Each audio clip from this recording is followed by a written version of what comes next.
আমরা 4টে video clipping নিয়ে এসেছিলাম। একটা ভিডিও ক্লিপিং এ বাংলাদেশে বলা হচ্ছে শেখ হাসিনার বাবার নাম হরে কৃষ্ণ হরে রাম। হরে কৃষ্ণ হরে রাম মন্ত্র হিন্দুদের কাছে সঞ্জীবনী মন্ত্র। প্রভু শ্রী চৈতন্যদেব, শ্রীলা প্রভুপদ,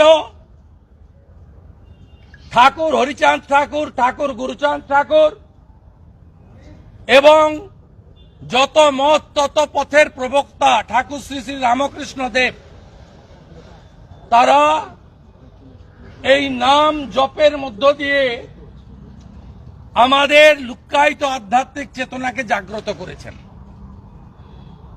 বাংলাদেশের অভ্যন্তরীণ বিষয়ে আমাদের কোনো বক্তব্য নেই।